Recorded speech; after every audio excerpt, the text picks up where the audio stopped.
नया हफ्ता चालू होने वाला है और नए हफ्ते में काफी रहने वाली है गहमा गहमी, क्योंकि अगले हफ्ते से निफ्टी के जो नए लॉट्स हैं वो इंप्लीमेंट हो जाएंगे 20 तारीख से, और नई एक्सपायरी भी चालू हो जाएगी। यानी कि निफ्टी और सेंसेक्स में केवल वीकली एक्सपायरी रहा करेगी, बाकी सारे इंडाइसेस में मंथली एक्सपायरी हुआ करेगी और लॉट साइज बढ़ा दिए जाएंगे। यानी कि निफ्टी का साइज अभी 25 का था वो 75 का हो जाएगा।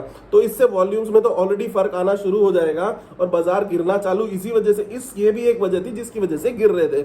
इसके अलावा सेबी ने या एनएसई ने नए ऐसे स्टॉक्स भी इंट्रोड्यूस करे हैं जो कि अब एफएनओ ट्रेडिंग में शामिल हो जाएंगे। इसकी वजह से जोमेटो बहुत ही दमदार दावेदार उठ के आ रहा है जो निफ्टी 50 में आ सकता है। तो ऐसे करीबन 45 स्टॉक है जिसमें एफएनओ ट्रेडिंग अलाउ कर दी गई है। अब कहीं से वॉल्यूम कटे हैं, यानी कि जैसे कि निफ्टी और सारे मेजर इंडाइसेस से वॉल्यूम कटे हैं एक्सपायरी बढ़ाने को लेके, तो कहीं ना कहीं वॉल्यूम्स बढ़ाने भी तो हैं, तो उन्होंने नई चाल चल दी, यानी कि 43 नए स्टॉक शुरू कर दिए जिनमें एफएनओ ट्रेडिंग करी जाएगी।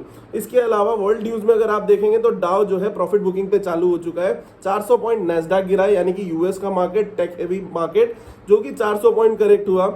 वो इसलिए भी हुआ क्योंकि वहां के फेड ने बोला कि भाई शायद इन्फ्लेशन थोड़ी ऊपर है तो हम रेट कट्स नहीं करेंगे, तो उसको लेके थोड़ी सी प्रॉफिट बुकिंग आई।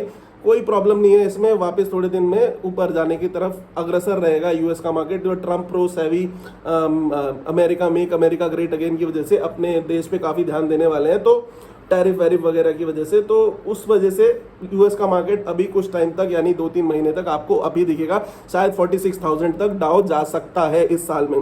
तो ये तो रहा, बट उसका इंडिया के मार्केट्स पे इतना असर नहीं पड़ रहा है। इंडिया का मार्केट्स अपने ही नीचे की दौड़ लगा रहे हैं। बट मैं आपको बोलना चाहता हूँ, क्या मार्केट्स दोबारा नीचे गिरेंगे?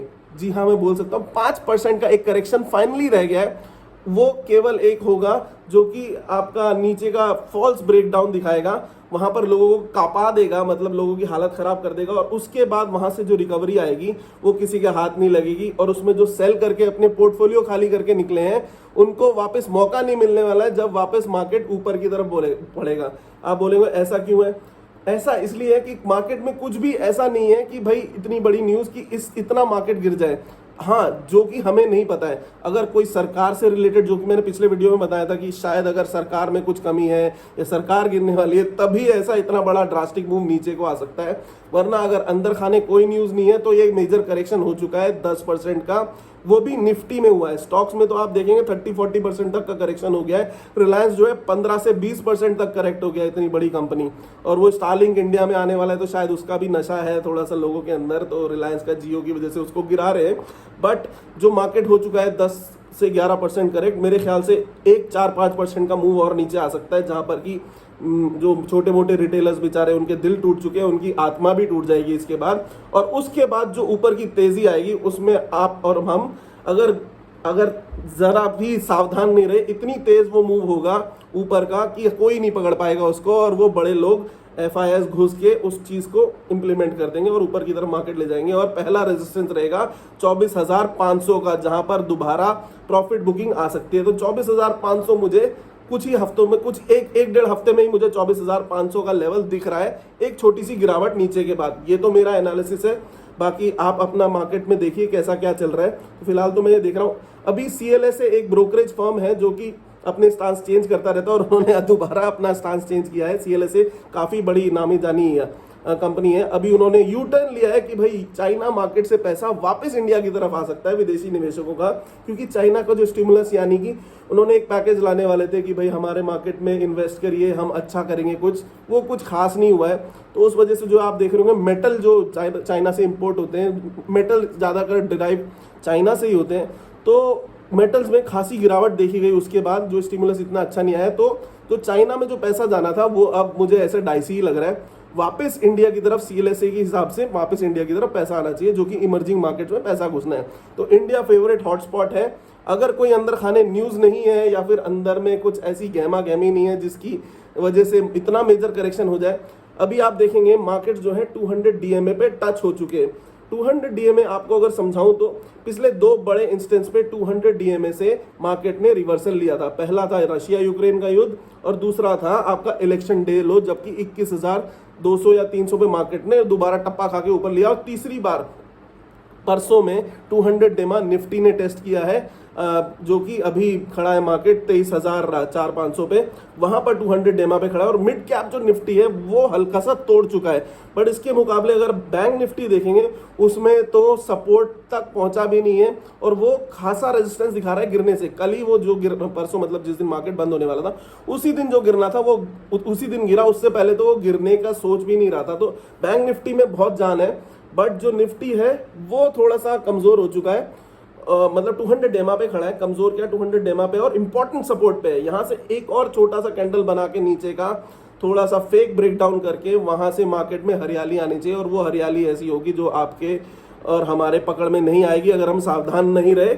और अगर हम इस अपने पोर्टफोलियो को एग्जिट करें, कोई पोर्टफोलियो से एग्जिट ना करें, कुछ नहीं होने वाला है। कोई बड़ी न्यूज अगर नहीं आती है, जैसे कि सरकार गिर गई या फिर सरकार बदल गई, तब तक कुछ नहीं होने वाला है। हम 2 महीने के अंदर यानी कि मिड ऑफ दिसंबर या मिड ऑफ जनवरी फरवरी ये दोबारा जो हाई बने थे वो दोबारा देखेंगे। कितने विशेषज्ञ जो फाइनेंशियल इन्फ्लुएंसर है वो मार्केट ऊपर जाता है तो बोलते हैं ऊपर ही जाएगा ऊपर ही जाएगा, भाई ये नहीं रुकने वाला। नीचे जाते तो अब तो नीचे ही जाएगा, घुस जाएगा, मर जाएगा।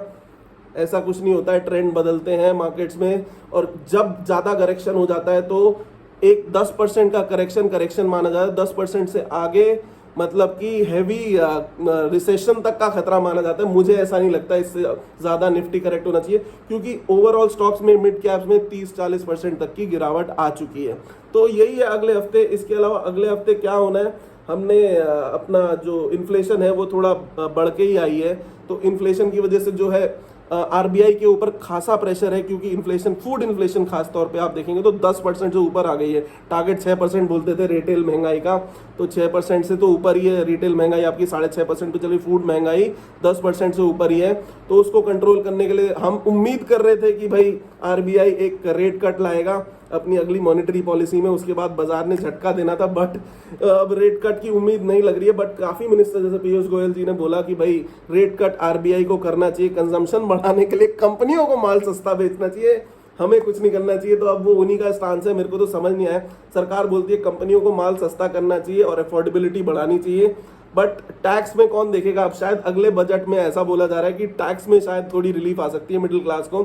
जो पिसता हुआ सिकुड़ता हुआ मिडिल क्लास है इस के शेप की इकोनॉमी में, के शेप की इकोनॉमी आपके लिए क्वेश्चन है, के शेप की इकोनॉमी क्या होती है, आप शायद कमेंट बॉक्स में बताएं, पढ़ें के शेप की इकोनॉमी के बारे में कि क्या होती है के शेप की इकोनॉमी। उसी को बोला जा रहा है कि इंडिया में शायद के शेप इकोनॉमी हो रखी है, मिडिल क्लास सिकुड़ रहा है। कंजम्पशन जो है नॉर्मल चीज़ों का, जो कि जैसे कि स्कूटर हो गए, छोटी मोटी गाड़ियाँ हो गई, थोड़ा मोड़ा फूड हो गया, इन सब चीज़ों में मिडिल क्लास जो है इन्वेस्ट करता था, खाता पीता था।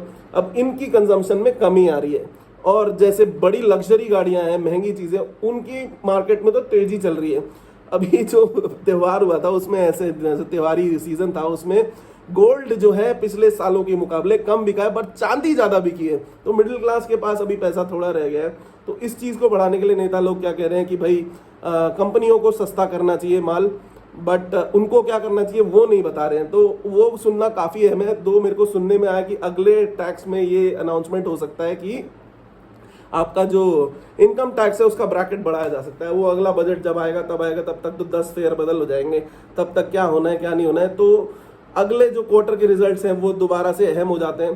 फूड इन्फ्लेशन और रिटेल महंगाई ये भी बहुत अहम हो जाती है। मुझे तो लगता है शायद आरबीआई को सोचना पड़ेगा कि मैं रेट कट करूं कि ना, और मुझे लगता है कि उन्हें करना चाहिए रेट कट, नहीं तो बाजार जो है इन्फ्लेशन ऊपर है तो उसके लिए कई और मेथड्स जो है इनको अप्लाई करने चाहिए, जैसे कि टैक्सेशन रिबेट और कंजम्पशन को बढ़ा के, ना कि रेपो रेट्स इतने ही ऊंचे लेवल पे रख के।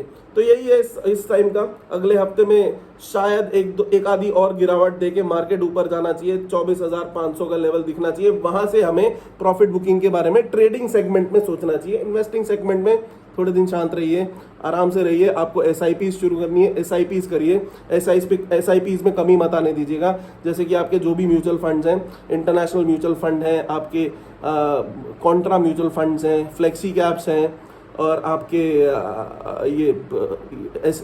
इंटरनेशनल गोल्ड म्यूचुअल फंड्स, इनमें आप अपना जो है निवेश थोड़ा डाइवर्सिफाई कीजिए, ताकि आप जो है खाली भारत की गिरावट से ही बच सके और अगर बाहर कहीं तेजी हो रही है तो उससे आपका पोर्टफोलियो डाइवर्सिफिकेशन हो जाए। तो म्यूचुअल फंड्स एक अलग टॉपिक है जिसको मैं डिस्कस करना चाहूंगा आपके साथ अगले उसमें। अगर आप बोलते हैं तो बिल्कुल मैं अगला वीडियो म्यूचुअल फंड्स में बताना चाहूंगा।